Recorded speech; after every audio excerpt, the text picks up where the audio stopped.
Our topic for today is modulation, specifically modulation with diatonic common chords. So, first thing we need to talk about, exactly what is modulation. Modulation means a shift of tonal center within a movement or within a singular piece. It's often used to help establish the form. So, let's talk just a little bit about what that means. You typically will start in a certain key and you will end in a certain key. But it is not uncommon that you go to a different key somewhere in the middle. Sometimes one different key, sometimes multiple different keys. When you go to a different key for a temporary point of time, that's called a modulation. How is it often used to help establish form? So you might have one theme. That theme might be in your home key, let's say C major. And then you modulate and you come up with a new melody, a brand new melody, a whole new idea, a whole new feeling. And to help reinforce that difference, you modulate to a different key. So that's typically how you can help find modulations, is by looking also at different sections within the form of a piece. What's the difference between modulation and tonicization? We've been talking about tonicization when we've talked about secondary dominance and secondary leading tone chords. Tonicization is where, with just pretty much we're talking about two chords, the secondary function and then the chord that it is tonicizing. So it's like a tiny mini modulation, if you think about it that way. So that 5-7 of 5, it's kind of like 5-1 in the key of the 5, if you were in a different key. So tonicization is usually when you're dealing with just maybe 2-3 chords at a time that are outside of your key. So just because you have one chord outside of your key doesn't mean you've modulated. That's probably just a tonicization. So again, tonicization might have 1 to 2 chords outside of the key. Modulation is a little bit more extensive. It's more than that. Okay? So you have more to make a modulation. And you'd also need a really clear cadence. So you need more in terms of number, and you need a cadence. So a cadence would be something like 5-1. So you'll need a clear cadence to actually call it a modulation. Before we talk about exactly how that works, we do need to talk about key relationships, because those are fundamental when talking about modulation. We have something that's called enharmonically equivalent keys. So C sharp major and D flat major are enharmonically equivalent. Sometimes composers will start rewriting. That's one option. You can have parallel keys. You might have your piece start off, let's say, in C major and end in C minor. That would be pretty unusual. Usually it's the other way around. You start in C minor and end in C major. Neither of these is considered a modulation.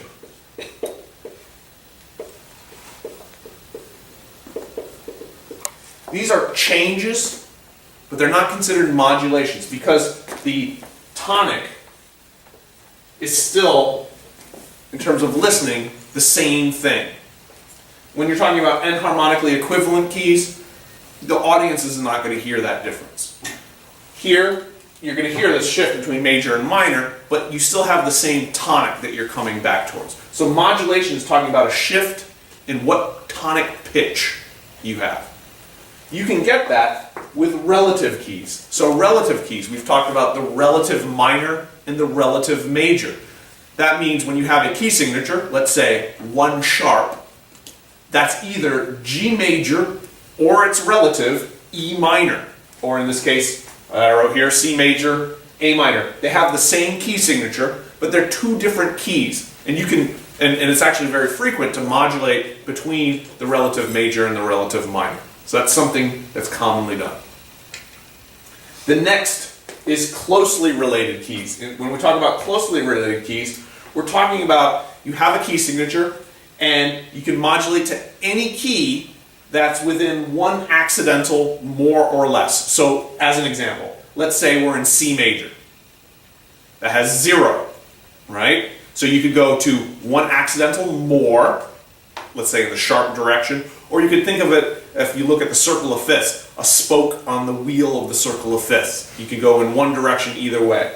So if you had one more sharp than C major, that would be G major. And if you had one more flat, you would have F major. And it doesn't matter where you start. If we started with G major, we'd say, well, what's one more sharp from G major? That would be D major. So you can just add one more sharp, add one more flat, or erase a sharp. So it's just one direction, accidental-wise. Let me give another example, just so it's clearer. Let's say we took D flat major. If we go one accidental sharp, which we're not going sharp, we're actually removing a flat. So instead of a D flat, we would go to A flat major. One flat more would be G flat. And you can see this is our circle of fifths, A flat, D flat, G flat. So these major keys, if C is our starting spot, G major is closely related, F major is closely related. All of those relative minors are also closely related. So C major, A minor, G major, E minor, F major, D minor. So if you were composing along in the key of C major and you say, I want to modulate, I need to change it up, I need some variety, you could go to any one of these keys. You have 5 options that are all closely related. Relative gets lumped into closely related because it's no more than one accidental, more or less. In this case, it's the same accidental, so it's not more. So you got 5 options, and if you're in A minor, then it would be the wheel would turn and you get D minor, E, G major, C major, F major. So it doesn't matter which way you're going, whether you're going from minor into looking at what are the closely related keys, or you're starting with a major and what are the closely related keys. Let's give you one more example. This time we will start in a minor key. Let's go with, let's say, G minor. So G minor is my starting key. And I want to figure out what are all the closely related keys. Well, step 1 is to say, well, G minor, the relative major, would be B flat major. This means we're talking about 2 flats. Which means 1 flat less and 1 flat more is what we're looking for. So here we say, okay, well, 1 flat more from, and I'll just do it in B flat because it's easy, would be E flat major. 1 flat less would be F major. The relative minor of F major is D minor. The relative minor of E flat major is C minor. So I then get this as the closely related keys to G minor. These are the most common keys that you would modulate to. Why? The closer the relationship, the less jarring, the less unsettling, the less dramatic, perhaps you could say, that modulation. So most commonly, you find modulations to closely related keys. That said, everything else, and sometimes you will find it, are called distantly related keys, or foreign key relationships. An example of that would be, let's say, C major modulating to D major. C major has 0 flats or sharps, D major has 2 sharps. Two more than what we started with. Therefore, it would be a distantly related key. All right? Good. So now that we've talked about that, common chord modulations. Part 2. How do you determine the possible triads that you could use given 2 key signatures? So, first thing you do is you write the lead sheet symbols for the diatonic triads in the current key then the new key, and then you analyze the triads that occur in both. So let's do that. Step one, we write the lead sheet symbols for the diatonic triads in our current key. Let's say our current key is B flat major. So the 1 chord is a B flat major triad, the 2 chord is a C minor triad, the 3 chord is a D minor triad, the 4 chord is E flat major, the 5 chord is F major, the 6 chord is G minor, and the 7 chord is A diminished. So I just go through all the diatonic triads, 1 through 7, and I write out those triads with a lead sheet symbol.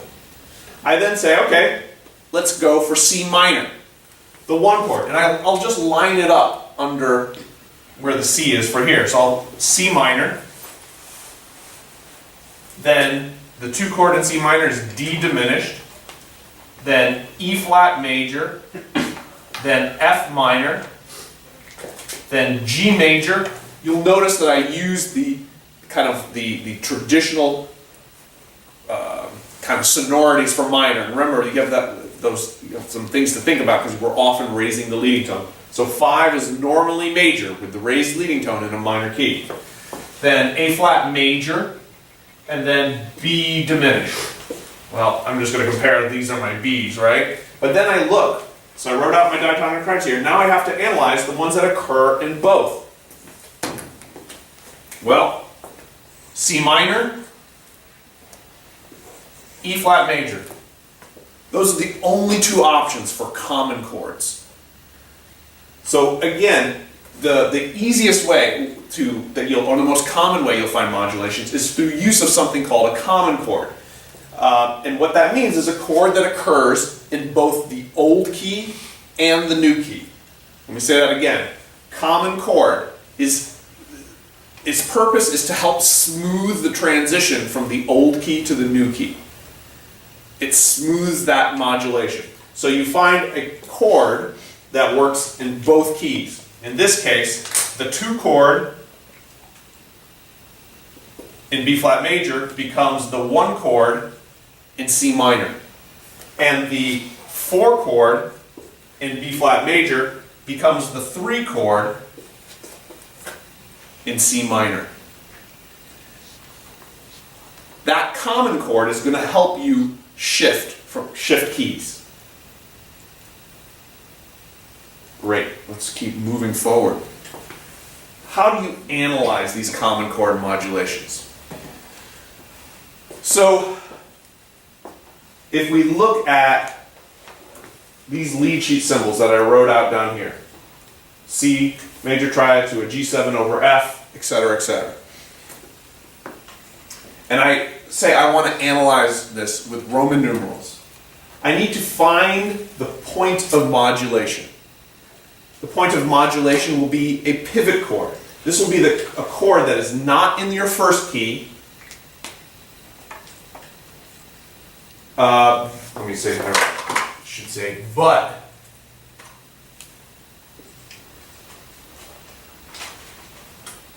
Oh, all right, or was correct. Or was correct. So the first chord that is not in your old key, or a tonic 6/4 in the second key, which sometimes will be in the key and sometimes will not. So, let me first say that this is not 100%, this will work great if I tell you that we're modulating. If we're not modulating and you come to a chord that is not in the first key, you don't know whether it's going to just be a tonicization or a modulation. You don't know yet. It all depends how long it lasts. It all depends whether there's a cadence in your new key that you're modulating to. But I will tell you right now, for the sake of learning, this is an example where we modulate. So let's look and see where there's a chromatic chord. So first off, we have to decide, well, what key do we start in? Well, we have what looks like a lot of C's and G's. So C major would seem like a very good guess, and that's pretty much what we are in here. So we say C major, colon, we've got a 1 chord, we analyze, this is a 5-7 or 5-4-2, going to 1-6 to 7 diminished 6, 1, 1-6-4, 5. All of that is super easy to analyze in our key of C major.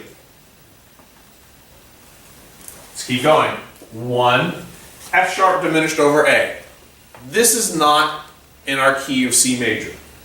So at this point, given what we've discussed so far, your options are either secondary function, perhaps a secondary leading tone triad, depending on how long it lasts. If it just goes immediately back to chords that we can easily analyze in C major, then it's probably just a tonicization, which is tonicizations deal with secondary functions. Alright, so tonicizations are, this is a method of secondary functions. However, if it kind of introduces this F sharp and we kind of have another F sharp later on, then there's a good chance we may have modulated. So there's a little bit more to it than what I just put here for step 1. You kind of have to also look forward and say, well, if I'm not being told that it's a common chord modulation, I need to look forward and see if I have any more of this accidental. Well, I got an F sharp. There's no F sharp here, no, none here, but ooh, there's an F sharp here. So I got more than one. I also see that there's this D7 to a G, which looks suspiciously like 5-7-1, which would be that kind of cadence thing that we said was necessary for a modulation to occur.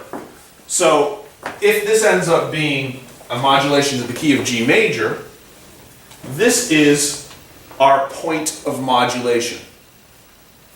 And actually, I'm going to move this down here, because that's a little misleading. So our point of modulation is our new chord, our chord that's not readily analyzed in the key that we started in, and isn't just a temporary secondary function. It's more than that. So once we've found that, so here is our, I'm going to circle this one in red, this is our point of modulation, the F sharp diminished over A. Then we need to back up one chord and check if this is a common chord. So C major triad. Is this a common chord and where we think we might be going? The answer is yes. So C major is a 1 chord in our key of C, and then it's a 4 chord in the key we're going to. So here's how we analyze that. We make a step. We put a line here, and we do that. We create a step. And we then put our new key here, G major, and we analyze this chord in G major. It would be a 4 chord. This is our common chord, which is what we call, another name is pivot chord. So that's how we're going to define that. So that's our point of modulation, and then this right here is our pivot chord. We analyze it by creating this step. Then what we do is we just do a Roman numeral analysis at this new second level, at this level a little bit lower for our new key. And we go ahead and we say, well, F sharp diminished over A, that's easy to analyze in the key of G major. That is just simply a 7 diminished 6. G over B would be 1-6. A minor over C would be a 2-6 chord. D7 would be a 5-7, and G would be 1. So what should happen is once you've determined a modulation, this should look like traditional harmonic progressions.